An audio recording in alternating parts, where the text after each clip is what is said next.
সরকারি তত্ত্বাবধানে ঢাকায় ঈদ আনন্দ মিছিলে মূর্তি প্রদর্শনীর ঘটনায় গভীরভাবে মর্মাহত হয়েছে জামায়াতে ইসলামী। দলটি ঈদ মিছিলে মূর্তি সদৃশ্য প্রতীক নিয়ে অংশগ্রহণের নিন্দা জানিয়ে বলেছে, এ ঘটনা ইসলামের মৌলিক শিক্ষা ও ঈদের পবিত্রতার পরিপন্থী। জামায়াতে ইসলামের সেক্রেটারি জেনারেল ও সাবেক সংসদ সদস্য মিয়া গোলাম পরোয়ার গত বুধবার এক বিবৃতিতে একথা বলেন। বিবৃতিতে পতিত আওয়ামী লীগ সরকারের প্রতি ইঙ্গিত করে মিয়া গোলাম পরোয়ার বলেন, ফ্যাসিস্ট সরকারের শাসনামলে সাধারণ মানুষের মাঝে ঈদ নিয়ে আলাদা ধরনের উৎসাহ উদ্দীপনা ছিল না।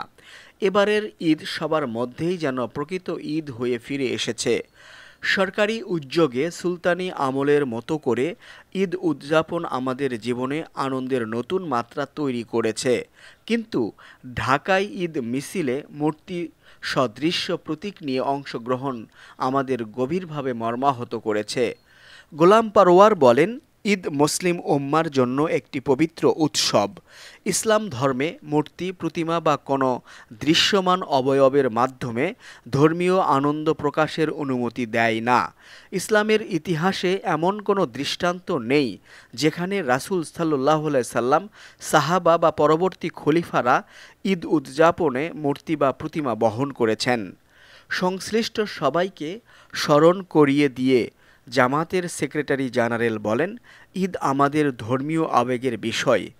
একে সাংস্কৃতিক পরীক্ষাগারে পরিণত করা কোনোভাবেই গ্রহণযোগ্য নয়।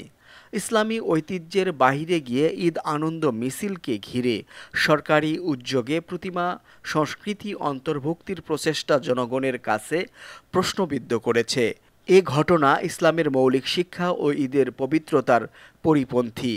বিবৃতিতে ঈদ আয়োজনে অপ্রয়োজনীয় এই বিতর্ক সৃষ্টিকারীদের বিষয়ে অনুসন্ধান করে ভবিষ্যতে যাতে এ ধরনের ঘটনা না ঘটে সে ব্যাপারে সংশ্লিষ্টদের সতর্ক থাকার আহ্বান জানানো হয়।